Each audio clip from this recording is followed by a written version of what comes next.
And can you recall the moment where you realised it was time to turn your life around? I mean, as I say, people do want to change. That's what I don't think people understand, is that even when I was at the peak of what I was doing, I was always waking up in the morning saying, I ain't got time for this, because it's stressful, you understand? Just out of stressful, but you're always going to, because it's a routine. Everybody's life works in routine, whether you're going to job 9 to 5 and you don't like your job for the next 20, 30 years, you understand?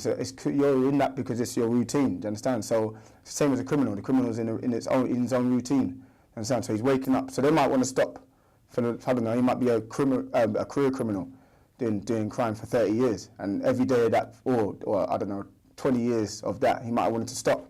But because of the routine, he couldn't get out of it. But my personal reason for stopping in the end was kind of not forced on me, but it was forcing me to make a decision.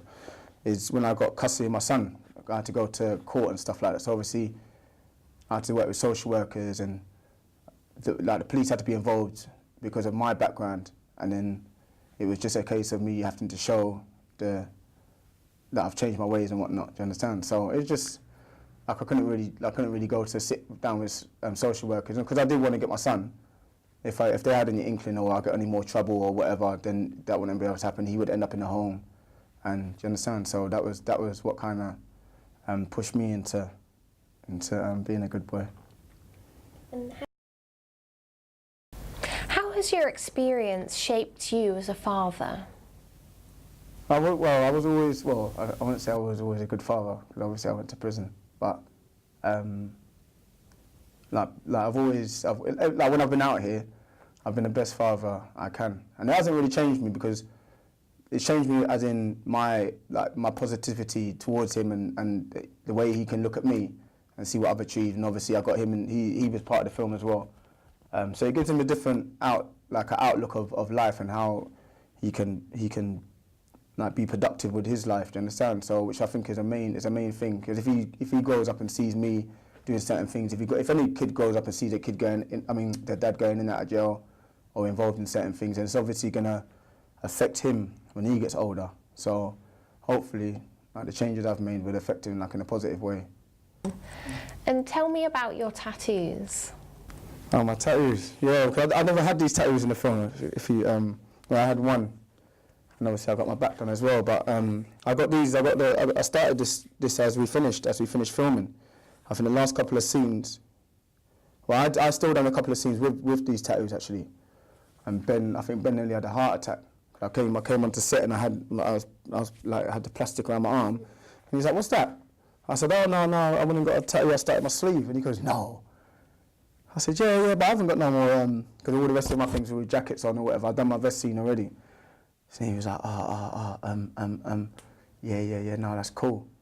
But yeah, basically I wanted to get a sleeve done, and it's got like my godson on it, and my son. But my son loves Egypt, he's fascinated with Egypt, so I got him done as a pharaoh.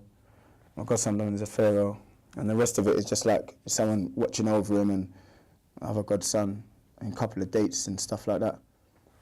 And this one I got done recently. But I love tattoos anyway, and I think it's and even when people were saying to me, but it might hinder your, obviously hinder my acting roles and stuff like that, but I don't really believe in not doing stuff because for reasons like that.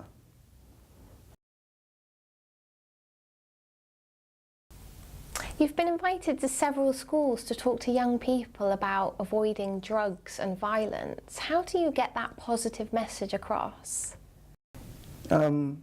Well, yeah, I've started before the 6 weeks holiday. I started doing a lot of talks at the schools and stuff, and I got better feedback than I thought I would. Obviously, I didn't really know what to expect when I went in there, and I went to all different places. I went to units when they've been kicked out of mainstream school.